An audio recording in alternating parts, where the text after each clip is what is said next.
ये फ़ोन तो मैं अपनी वाइफ को लगा रहा हूँ, रिंग यहाँ क्यों कर रहा है? सर पता नहीं ये कैसे हो रहा है, मतलब क्या वो। कौन है? ये तुम्हारी वाइफ ही है ना? हाँ हाँ हाँ सर, ये मेरी वाइफ ही है, मैं झूठ क्यों बोलूंगा आपसे। झूठ बोल रहे हो। कौन हो? सर सुनिए तो सही मेरी बात सर। कौन हो? अपना फेस दिखाओ। तुम ऐसे नहीं मानोगी। अर्जिता, तुम यहाँ मेरे ऑफिस एम्प्लॉय के बेडरूम में चल क्या रहा है यहाँ पे? कोई बताएगा मुझे? अच्छा, अब मुझे समझ में आया। मेरे ऑफिस जाने के बाद मेरे पीठ पीछे ये सब चल रहा है, और तुम्हें मिला भी कौन? ये 2 कौड़ी का एम्प्लॉय। अरे कम से कम अपने स्टेटस का तो ख्याल रखा होता। मैंने कभी सोचा भी नहीं था कि मेरी वाइफ ऐसी गिरी हुई हरकत कर सकती है। और विभोर, तुम्हें तो मैं छोड़ूंगा नहीं। तुम्हें मेरी बीवी मिली थी। सर मुझे नहीं पता कि ये आपकी वाइफ थी। I am really sorry sir, ये तो डिलीवरी करने आई थी मेरे घर पे, तो मैंने इनसे नाटक करने को कह दिया मेरी वाइफ बनने का, ताकि आप मेरी सैलरी बढ़ा दें। लेकिन मुझे सच में नहीं पता था कि आपकी वाइफ है। मैं सोच भी नहीं सकता था कि आपकी वाइफ डिलीवरी का काम करेंगी। मुझे नहीं पता सर ये सब क्या चल रहा है। मैम आपने बताया क्यों नहीं मुझे? क्या बकवास कर रहे हो? पकड़े गए तो कुछ भी झूठ बोले जा रहे हो।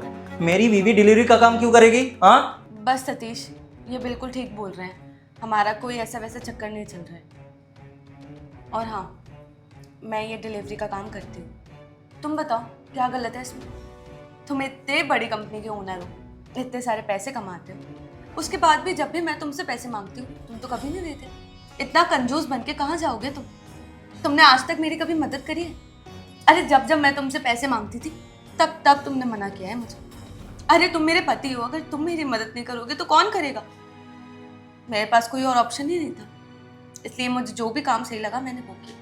और तुम्हें एक बात पता है, तुम्हारी ये कंजूसी की वजह से मेरे को तो दिक्कत होती है, पर तुम्हारे ऑफिस के एम्प्लॉयज़ को भी होती है, क्योंकि तुम उनकी मेहनत नहीं देखते ना, पैसा बचाने की सोचते। हाँ सर, मेरी मैम पर ना कोई बुरी नज़र है ना कोई चक्कर है। जो मैम ने कहा है वही वैसा ही सब कुछ हुआ था। लेकिन सर ये बात सच है कि आपकी इस कंजूसी की वजह से मुझे ये नाटक करना पड़ा। देखा तुमने, तुम्हारे अपने लोग चाहे वो तुम्हारे एम्प्लॉयज़ क्यों ना, हमेशा तुम्हारा साथ ही देंगे। ये कंजूसी करके ना तुम अच्छे रिश्ते खराब कर दोगे एक दिन। कभी भी पैसों के चक्कर में रिश्ते मत खराब कर लेना। अर्जिता, तुम सही कह रही हो। ये मेरी कंजूसी है जिसके कारण आज मुझे ये दिन देखना पड़ रहा है। और मैं तुमसे वादा करता हूँ कि आज के बाद तुम्हें पैसों की कमी नहीं होने